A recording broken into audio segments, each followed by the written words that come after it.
So we're back, and we're still on Celebrity 101, and I thought this is a very interesting story. We were talking about the BET Awards amongst ourselves earlier, but BET apologized for making host B. Scott remove his heels and dress to be on the show. Now, let me tell you, if you don't know who B. Scott is, he was in the pre-show. He had the ponytail with the makeup on, and he was hosting with the Cheetah Girl. Adrian. Yeah, he was hosting with her. Obviously, he really dresses as a woman. And he was told that he had to change his clothes and couldn't wear high heels if he was going to be on the show. BET did go back and say that it was regretful, the incident, and, it was a miscommunication, blah, blah, blah.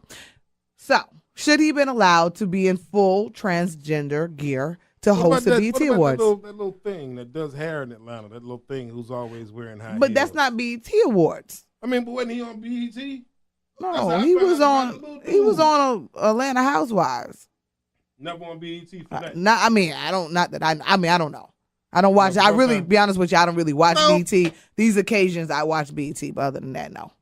You don't need to try Well, to I'm stop going it. to tell you This that baby I is have okay never, thing with over the movement. course of BET, seen them go outside of the box when it comes to matters like that. They always stick to a box with that. I don't know why, but they do. So I don't think they should have made him take his stuff off, though. But, it is what it is. Again, they live in a box on BET. Very small box. I have so many other African American or black channels. Yeah, you barely watch BET. I really don't. I mean, okay, I'm conflicted over this. If that's what made him famous, I feel let him rock. See, it. that's the thing. Yeah, You gotta, the character that he is, that's what he is. That's what I would say. That's why I say I'm conflicted. Why even ask somebody that, is a transgender? Y'all know if you didn't that's want him what to he be. does. That's how he became famous. Yeah. He's the guy that does really good drag dressing. He dresses, he be doing it. Yeah, that was his thing coming in. Y'all knew that. Let him rock it. Yeah, and then y'all waited till the day of. Y'all didn't tell him when y'all asked him to be a host that he couldn't do it. Y'all waited till the day of to tell him he couldn't do it. No need to try to That's stop wrong. this gay train. This gay train is. Oh yeah, he said he was hurt and embarrassed by the situation. It's not just the fact that BET forced me to pull my hair back, asked me to take off my makeup, and made me change my clothes and prevented me from wearing heels. It's more so from the mentality and environment created by BET made me feel less than, and that something was wrong with who I am as a person. But one, they couldn't show you before they do the gospel show. You couldn't be on any commercials in the middle. I'm just saying, y'all let Megan Good get up there with all her stuff hanging out. To introduce a gospel award, what would it have been the difference to let him? Oh, you talking about the dress yet, though? I'm saying, pastors' wives ain't supposed to be outside like that.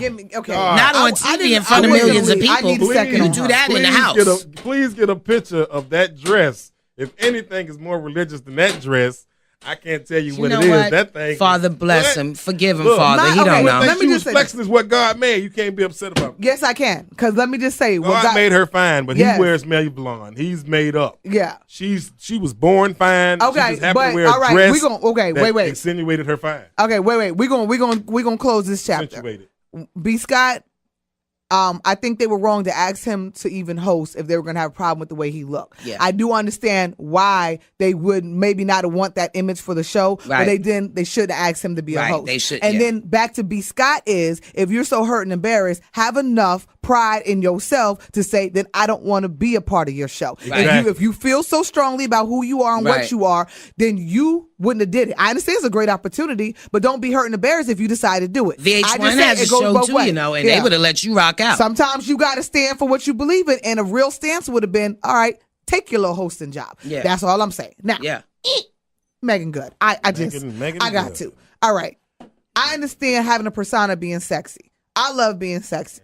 You know what I'm saying? I have no problem with that. But it's called discretion, and it's called having some reasonableness. If they come to you as Megan Good, they ask you to bring on a gospel award because you are the pastor's wife. That's why they pick you to do that. It's not like it just happened that they picked. Yes. That was why we're making a big deal about now, this. let's make this go. I thought it was the dress. No. And that's where it's coming full circle is I don't have a problem. I'm not a hater. You look great, Megan. Yeah. All that's good. But if you really going to make this transformation in your life, what you should show people. This is not judgment, because this is what she tried to say. People putting judgment. It's not judgment. It's called truth. There's truth and there's judgment. Have no judgment. You look beautiful in your dress, boo-boo. No one's judging that you look good. You just wore it on the wrong occasion. It's the wrong occasion. You stood there next to Lala, who looked like a lady. Gorgeous, sexy, fine, a mother and a wife. She looked good. You can't say Lala didn't look sexy. I'm going to tell you the truth. Megan didn't have to look like that. Listen, I have no idea who she was standing next to. How could you not? Because all they saw was this. I'm going to be honest with you. As a man, exactly. I have no idea. Exactly. And you have no idea that she was married to a pastor. That's the problem. Where is your discretion, sweetheart? Lord have mercy. Where is you the first lady of somebody's church? Absolutely. Ooh. Y'all got a fine ass first lady. You can't, I mean, you know what I'm saying?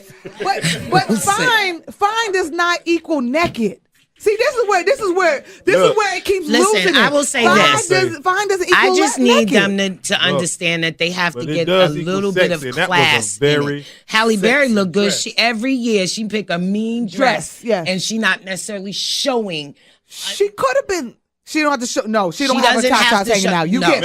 Show me a picture on an award show. Show me a picture on the red carpet. On the red carpet. Pull up Toni Braxton dresses. No, we said Halle Berry. We didn't say Toni. What about Toni Braxton? I mean, Toni did that. What about Toni Braxton? She did that. She did that. And J-Lo did it too. Toni and J-Lo are not married to a pastor in the first lady of a church. And we're not bringing out a gospel award. Can't help that. Hey, no. It's not that you it has nothing to see. You keep saying all I'm saying is she could have worn something else that would have still made her look sexy without all her damn nipples hanging out. Look. What does fine have to do with everything hanging out? Let me take fine all the way out. Fine has nothing to do with sexy. What does sexy have to? Okay, let me tell you. That was a sexy dress. Listen, I go back to what I say. I feel like sexy has been a part of my persona my whole entire life, even as a model. You're not going to find certain things. You won't find one picture of me in a thong. You won't find no backshot pictures of me, and it's going to be hard for you to find a picture of me in a bathing suit. Okay, but I have plenty of sexy pictures that I've taken in my life. Sexy does not mean you have to be naked. That was a lustful sexy.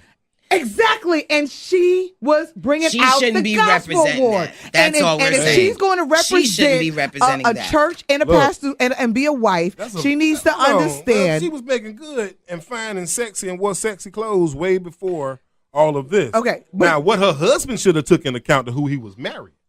I get all of that. If he was a pastor first. All of that. And she's going to have to be sexy. But see, we're not saying to take sexy out. No one's trying to tell her not to be sexy. But you don't have to be raunchy. It's a different kind of sexy. That just wasn't the good sexy. Let's say what you was told. That was that raunchy. Occasion. That wasn't sexy. Because as a man's wife, you should not, as a man's wife, you should not elicit that type of lust from other men. See, she wants to talk about people putting judgment. It's not about judgment. I read her statement, and she said that God is still working on her, and God's doing this, and we shouldn't pass judgment. It's not about passing judgment. God didn't, and he said God did not tell you how to dress. That's a lie. Read the Bible, Megan. Read the Bible. Yes, he did. And being a pawn of lust is not a part of the Bible.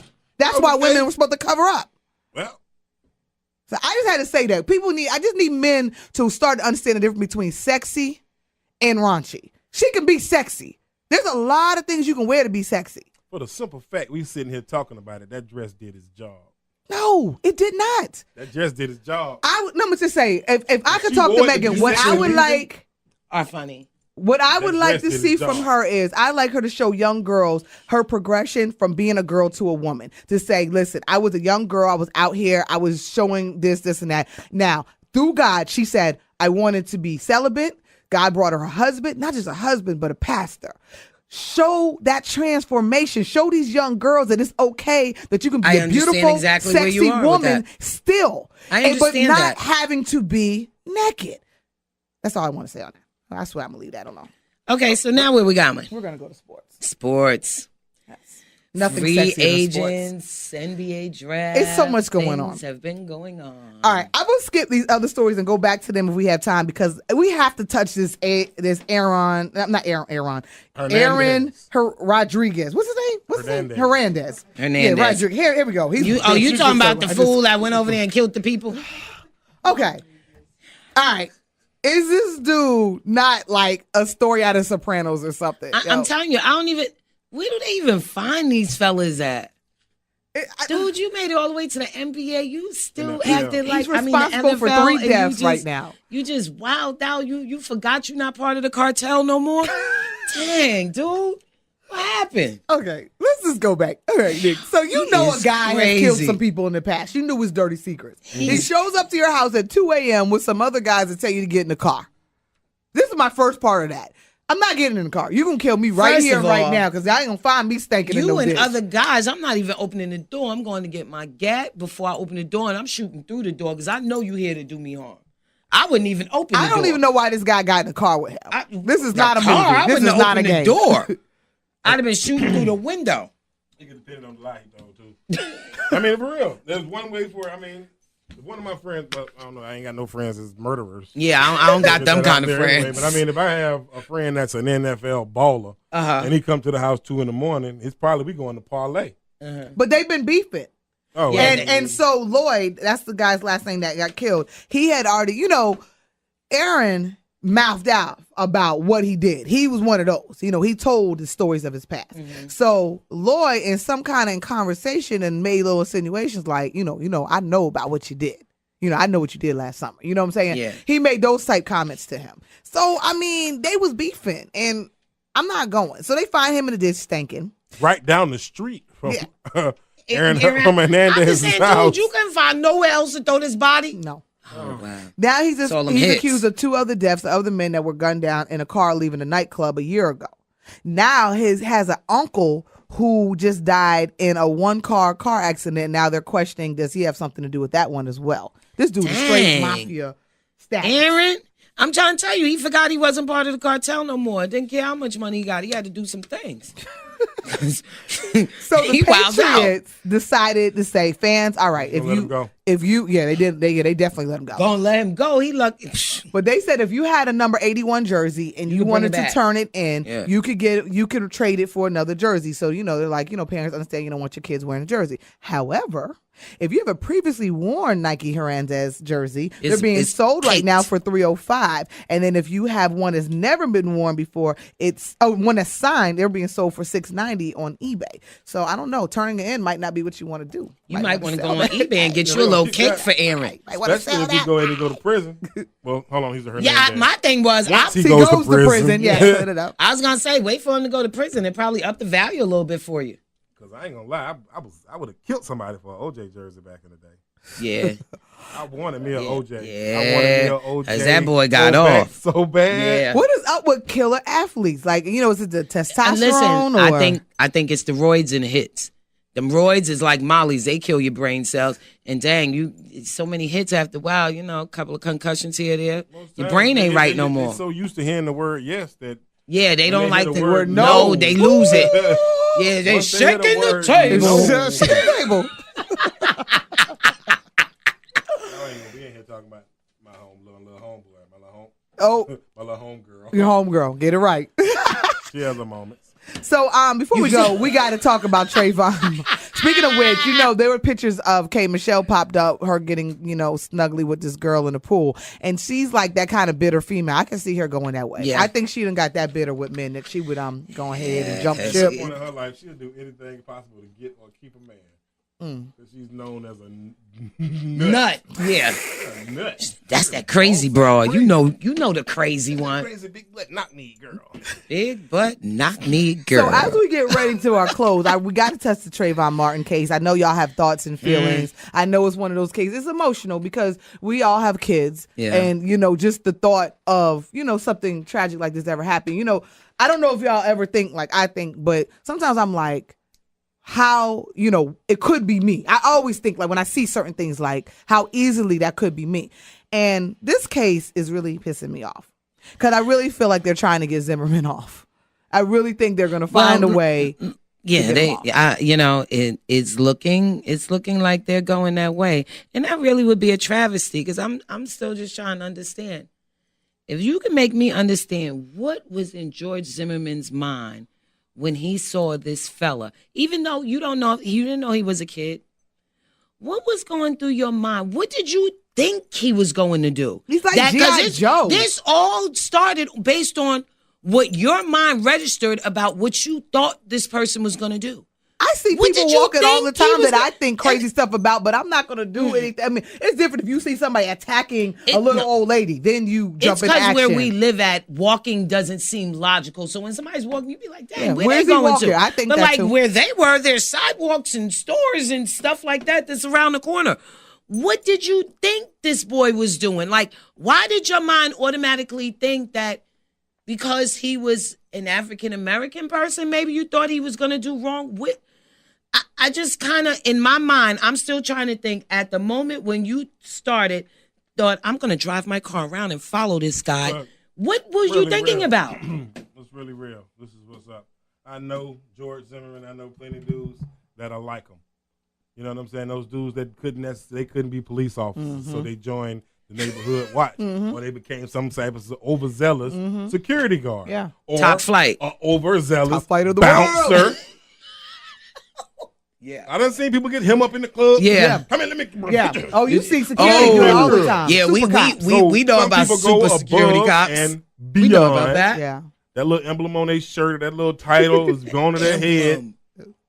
You say so you know they get the emblem on their shirt. Security. It's not really a badge, but it's something like that, though. Yeah. It's something like that. And then am I correct or not? But this part of the case was George Zimmerman in his job position. Was he even supposed to be carrying a gun? I mean, isn't that an issue? In Florida, yeah, it's okay. In Florida, you get to carry your gun on your hip. Yeah. They're like Texas. It's the OK Corral in Florida. In Florida, definitely. You get to wear your gun on your Definitely hip. not it's going not to Florida. Supposed to be concealed, matter of fact. You're I'm not supposed flying to have over Florida. They want you to have your weapon out in the open. They don't like concealed weapons, but you can lay it on the dashboard. You good, Brett. Your gun's supposed to be seen. But if on it's your like side. under your shirt, they feel like you're trying to hide something. But we're going to continue to follow this case as it, opens up. I'm listening. I just want him to make me understand what he was thinking at that moment that made you even follow him in the first place. You're not going to ever understand the truth. Like Day and let's call it. We got action. You know what I'm saying? Boom. We got action. Let's go bust this. Top flight of the world. George, you better go. Not just the city. Hey man, y'all folks in Florida, anybody can hear us. Man, he better go sit down somewhere because that's wrong. A lot of money off of this. And I feel like that's the other travesty. I don't really like that. The guns right people, the gun supporters, and they going hard for him right now. He's made 800,000 Wow. in donations. And I hate that. We're going to continue every week to talk about the case as it goes on. As it progresses. And God willing, justice will be served. Yep. I need to get him some coffee before he steps, because he act like he's bored with this. Like they're wasting his time. All right, y'all. So on the out today, I wanted to touch, a tragedy that happened this week. And my heart goes out to the family of the firemen that lost their lives this week battling the forest fires. Civil servants are often undervalued in our society. Firemen can sometimes be looked at as just the sexy men in uniform that drive a big red truck. Damn. But when the ish hits the fan, these guys rise to the challenge. And how about the guys that wear the bomb suits that rush in to disable bombs, or the military that fight to protect our freedoms? And not for nothing, police, when they're behaving themselves, are much needed parts of society. Can you even imagine living without them? Because I know I can't. I don't know about you, but I need law and order just as much as I need to know that those heroes that drive the big red trucks are just a phone call away. In the face of tragedy, I just wanted to take the time today to thank those selfless that give themselves to society, not the bloodsuckers who take with no regard, but the silent heroes who do nothing but give and serve. And with every action, no matter how small or large, they help shape the world. I think of how my son looks at firemen and admiration in his eyes and excitement when they ride by us, and I appreciate these heroes. And on behalf of I Hate Her on the Radio, we love and appreciate all your efforts. And as always, trust in God, delight in the truth, appreciate each other, because y'all know our time here is short. So next time, we out? Yeah, I just want to say one thing to y'all. Let my fireman in big red truck show up with no shirt on and suspenders. Bye. Boom. Boom. That's what it do. We out.